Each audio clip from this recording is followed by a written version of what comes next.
Just give me a second here. I'm sorry.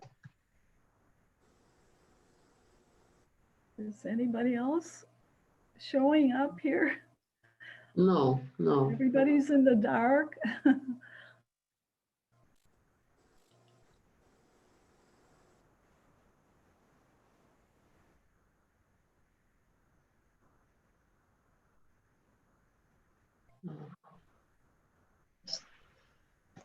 I just need to.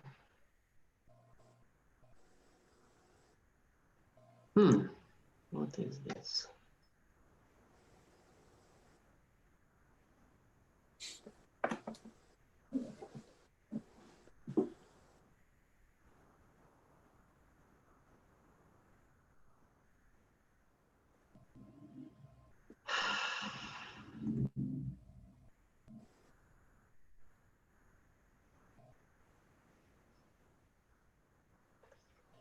Okay, anyway.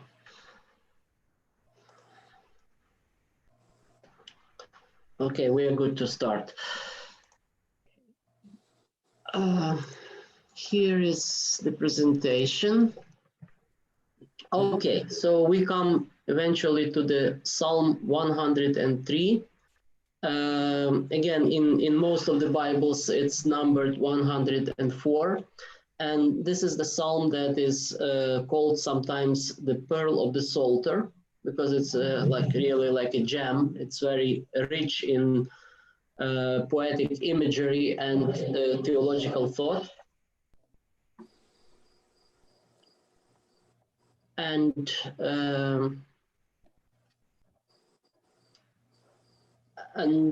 it represents this great creation panorama of the world that created by God, and in which God is present and through which God can be recognized by human beings. And we will see how the psalm puts this theological agenda at work. Many of you probably know the psalm from the Byzantine liturgy, because this is the solemn opening psalm of the Byzantine Rite Vespers that starts the evening service in the church. And with this symbolism of creation, this psalm is very apt for Vespers, because as you know from the book of Genesis, when God was creating the world in this beautiful poetic description of the creation of the world in Genesis 1, God created something in a day, and then there was evening, there was morning. So this counting of the time from evening, so the day starts with the evening, is reflected in also in Byzantine liturgical cycle, that we start the liturgical day with the Vespers. So if it's, for example, a feast of Transfiguration, starts not in the morning of the actual day of Transfiguration, but on the eve, so with the Vespers. And it's only logical that there is this connection between Vespers and the creation story reflected in the Psalm 103. So we will start, as always, with a general character of the psalm and with its context. As usually, we know pretty little about the actual historical setting of the psalm, about the historical context of its composition, but we can gather some information from looking at the text of the psalm itself and in a bit broader biblical context. So we're dealing here with something like poetical reworking, poetical reinterpretation of the original creation story as written in first and second chapters of Genesis. If you look closely in the text of the psalm, you can see that it's organized more or less loosely, but still visibly organized according to the numbers of the days of creation. So the beginning of the psalm deals with the topic of light, touches the topic of light. God is presented as luminous, glorious, clothed in light and glory. And as you know, the creation story in the Bible starts with God created light. God said, "Let there be light." So it's the first act of creation.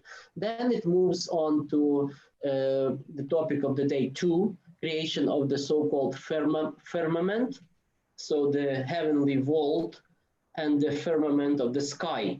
It's a specific biblical concept which I will explain a little bit later. Then day three has as its topic separation between heaven and earth, between water and dry land, between light and darkness. So it's this idea of separation and making the world an orderly place is reflected in Psalms 5 to 9 of in the verses 5 to 9 of this psalm. Then celestial bodies are represented in the psalm in verses 19 and 20, which is the topic of the day of creation 4. Then the monsters of the sea, the fish and the shellfish and this dragon Leviathan, of which we will mention again in a minute. And then the most important day of creation, day 6, in which humans were created together with all the animal world. And of course, the psalm ends in a glorious mood of praise and thanksgiving to God for his creation, which would mirror the theology of the day 7, in which God rested and the world was completed and full with the glory of God, kind of overflowing into the creation.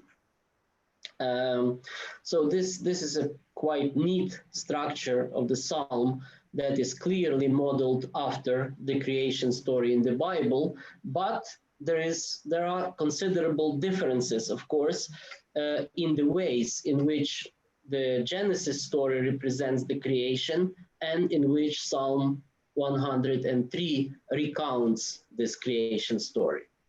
Because these two are different genres, two different literary genres, although Genesis chapter 1 and 2 are still rather poetical texts. They are not by any stretch scientific accounts. They are symbolic, but maybe more philosophical than liturgical. So the way in which creation of the world is represented in 1 and 2 Genesis is more kind of comprehensive cosmological account of how the world was created by God, whereas in the Psalm 103, the same story is told through the mouth of a praying person, as a hymn of thanksgiving, a person who is wondering about the beauty and wisdom of creation. And so the concern of the psalmist is not so much to lay out a neat story, how, in what sequence the world was created, but more to represent the beauty of the world and the presence of God in the world as we see it today. So it's a very elegant, very beautiful composition, and most biblical scholars who commented on this psalm emphasize this, that linguistically, stylistically, poetically, this psalm is one of the best psalms in the Psalter, one of the richest and most exquisite compositions. One of the authors I was using in preparing this lecture speaks about this psalm as ecstatic celebration of God's dominion over the vast panorama of creation. So there is this huge creation that is so numerous and so great, and we will see how the psalm recounts these different types of creatures, but God has power and dominion over all of them. And as I already said, this psalm represents rather a human perspective on creation, not a philosophical, cosmological, like represented in the book of Genesis. So as the hymn of praise, as a prayerful text, Psalm 103 stresses God the Creator rather than creation itself as an act.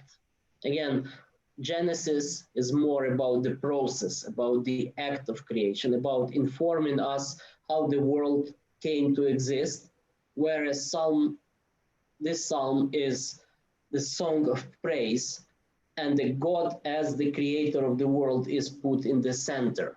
And there is one very peculiar, interesting linguistic feature, how this centrality of God the creator is represented, and we will pay attention to it when we will go verse by verse through the psalm.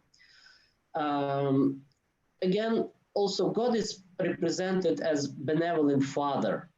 The word father is not used, but the whole relationship of God to the creation is described in very moving, very personal terms. God is giving food to the animals. God is protecting the world. God is touching mountains, draining waters, and so on. So there is this huge emphasis on God being really involved with the creation, and this involvement is always benevolent. It's always to the advantage, to the good of the creation. It's not just a powerful God that rules and dominates, but someone who nourishes the creation.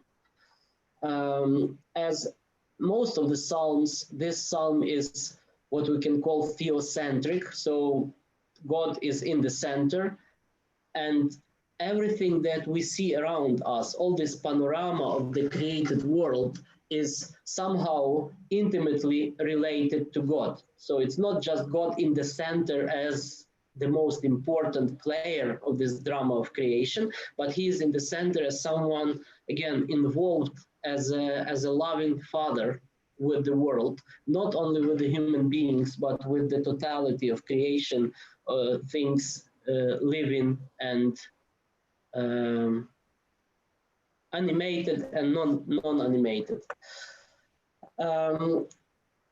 From a literary perspective, this psalm has absorbed many Near Eastern motifs, like speaking about sun and moon, waters of chaos, mountains, dragons. All this imagery is taken from different Near Eastern mythologies, basically from the common Near Eastern lore that is used by Israelites in representing their own image of God.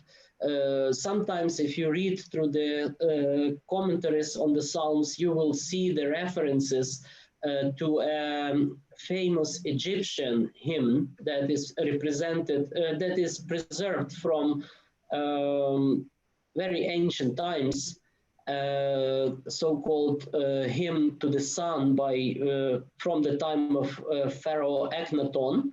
And it's actually very, from the literary perspective, it's very similar to some passages of Psalm 103. So sometimes people say that Egyptian material has been used in this psalm, but more plausible explanation is simply that all these peoples from Egypt to Mesopotamia, the so-called Fertile Crescent of the Near East, they basically lived by the same religious imagination, by the same stories that circulated in this whole area. And we see these images and these mythological motifs sometimes used in pagan texts and sometimes used in the Bible as just for expressing human attitude towards God and the created world. Some scholars also speak about possible connection of this psalm to the cult of the Jerusalem temple, so that this psalm could have been written by someone from the temple for the temple liturgy, and allegedly the psalm could have been used during the great evening prayer before the Saturday, which would again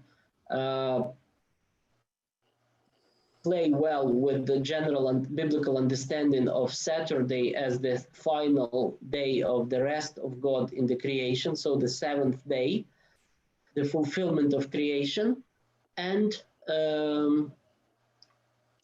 human thanksgiving for the creation. So it would be very appropriate to have this psalm sung on the occasion of this celebration of the seventh day and the fullness of creation.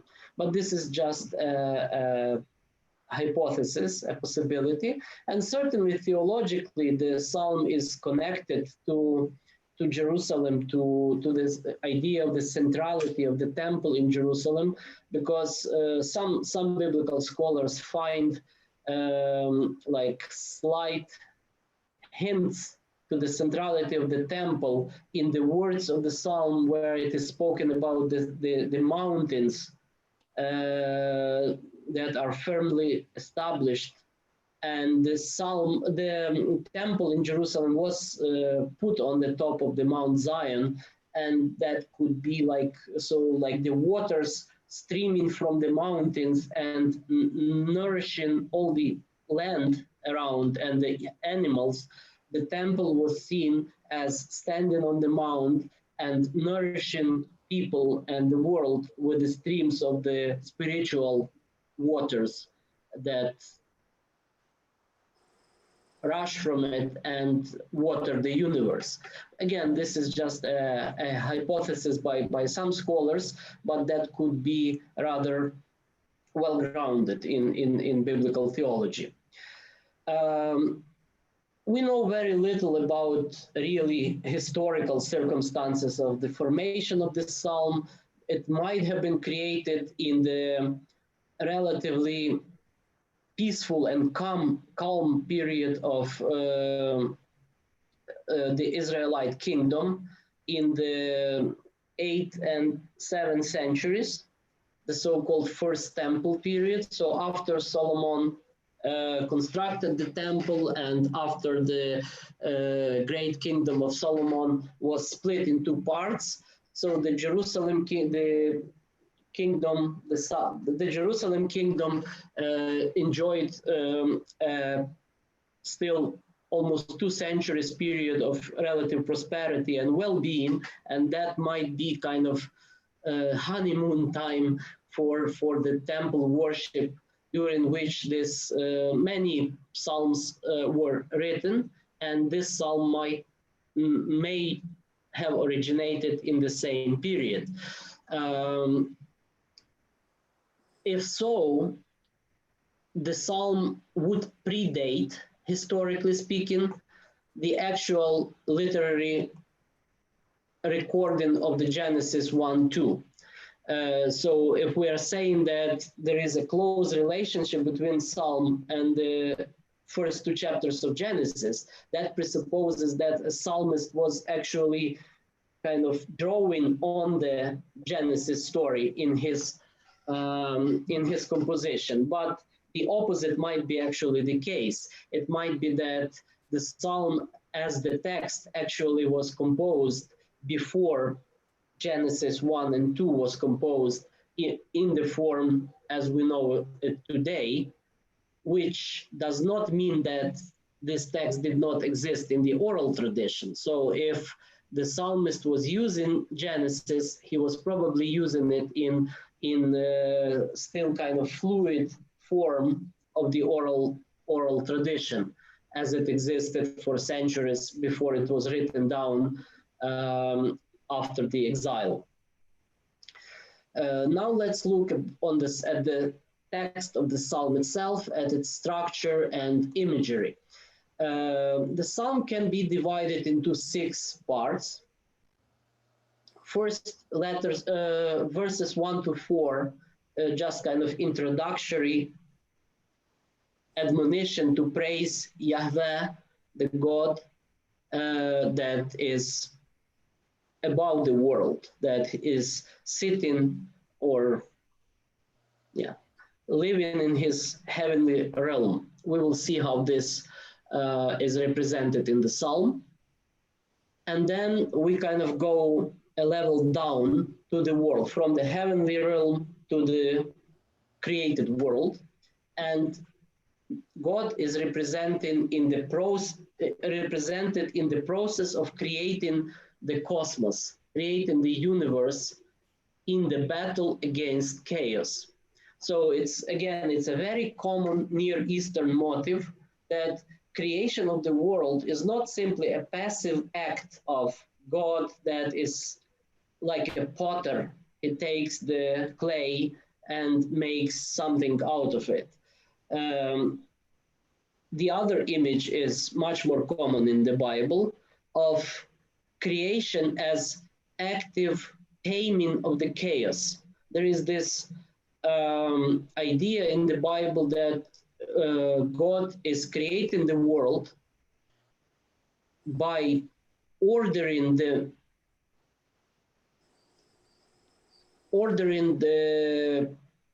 primary chaos that are represented that is represented in symbolically as raging waters of primordial ocean. And God has to fight, to struggle with this chaos. Sometimes the chaos is represented by waters, sometimes it's represented by sea creatures like dragon or some kind of sea monsters, and we will see how it plays in later in the text of the psalm. But this idea of God creating orderly world, which cosmos literally means, so God is creating the ordered, well-ordered, beautiful, well-designed world out of chaos. This idea is, again, very common in Near Eastern mythology. We know it from Babylonian and Sumerian myth. Something like that is also known from Egyptian myth. And Bible simply takes the same common notions, common lore of the Near East and transforms it with specifically monotheistic biblical theology. So obviously God is omnipotent. Nothing can withstand God. So this battle, it's more kind of metaphorical, symbolical way of representing God as struggling against chaos and bringing order into chaos, making world perfect and beautiful despite the intrinsic tendency of the world to entropy, to self-destruction, decay, and so on. Okay, and then in in verses 10 to 18, God is represented generally as someone nourishing the creation, giving food to all living creatures, starting with watering the plains of the fields and all the way to mammals and humans who are receiving their food from God's generous hand. Then the next section of the psalm speaks of God as master of time and seasons, someone who has shaped the world in such a way that it is orderly, rotating in the cycles of time, day and night, spring and summer and autumn, and so on. Then the attention shifts to another domain, God as master over earth and sea, of life and death. God can grant his spirit to creatures and they become living, or can take his breath, his spirit from them, and then they die and are turned into nothing. And eventually the psalm ends with very solemn, very glorious finale, which we will see in detail in a minute. Now we will go just section by section like this sections, and read the text of the psalm, and I will just comment briefly on the phrases that I underlined because they are more, I think they are meaningful. A psalm of David. Bless the Lord, O my soul. O Lord, my God, you are very great.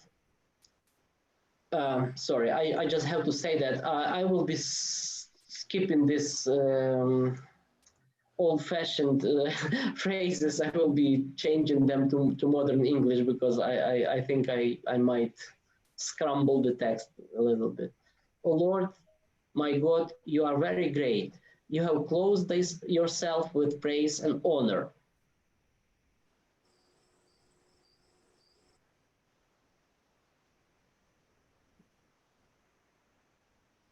I don't know. I think must be a mistake here. Doesn't make sense.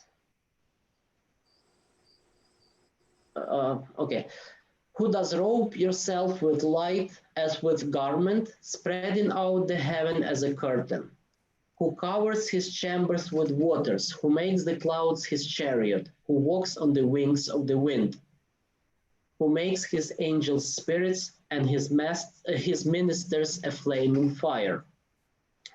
First thing that deserves our attention here is that the psalm starts with the same phrase, bless the Lord of my soul, as the previous one we have seen. So this idea of blessing the world for creation is very important in the Bible. In the previous psalm, we have seen that that God was blessed by the psalmist for all the beneficial acts, all the good things God has done for him personally and for Israel, historically speaking. And this psalm has a different focus. We bless the Lord for the creation of the world and for all living creatures that inhabit the world. And then this statement, O Lord, my God, you are very great. You have clothed yourself with praise and honor. This praise and honor does not simply refer to the praise and honor that is paid by human beings, but this is more like God's glory that surrounds him naturally. It's not something that he's depending on us, on our praise and honor we attribute to him, but he himself naturally is surrounded with this glory. He's in this glorious state, is illustrious. God who robes himself with light as with garment and spreads out the heaven as a curtain. This word curtain here, I think, is a bit a mistranslation. What would be more appropriate here would be something like tent. Literally, the text has animal skin that is used for making tents. So that's why he translates it as curtain. But what is meant by the whole imagery of the psalm is rather a tent as image for the sky and universe. To appreciate this imagery, we need to turn to how ancient people in the Near East pictured visible universe. And that's, of course, their idea of physical universe was very different from ours. First of all, they didn't have any idea of the globe, and the world was imagined more or less as a flat disk, so horizontally. So the land, probably the closest analogy to that would be, think of a big island that is floating in a huge ocean. So it's surrounded from all the sides by ocean, and the waters are not only around this island, but they also sneak into the uh, dry land, either from the beneath as well springs and lakes and seas and so on, or from the above as rain. So the world of the ancient Near Eastern person was surrounded by the water completely from the top and from all the sides. That's why in Genesis story, or in the creation story in Genesis, or in the flood story in Genesis, we have this strange language about the waters of the above. So the waters that are surrounding the world, so they are like beyond the sky. The sky is pictured as a vault, as an architectural kind of ceiling holding these waters. And whenever God wills, the waters flood the earth as rains, sometimes beneficially because it opens up, the holes open up in the ceiling and water the soil that is good for vegetation and for human beings. But if it's too much, then the flood comes. And that's what we have this story of Noah. The world becomes flooded. So sometimes this picture is seen as very primitive, very naive representation of cosmology. And of course, it doesn't stand scientifically, but many scholars say that it has a deep, profound symbolical meaning, because the waters are not simply H2O, like what we mean today by physical substance of water. Water is a symbolical thing in the Bible. The waters of primordial chaos that is described in the Genesis 1 are certainly not the water, what we mean by water. It's more like kind of cosmic substance, something that modern physics refer to as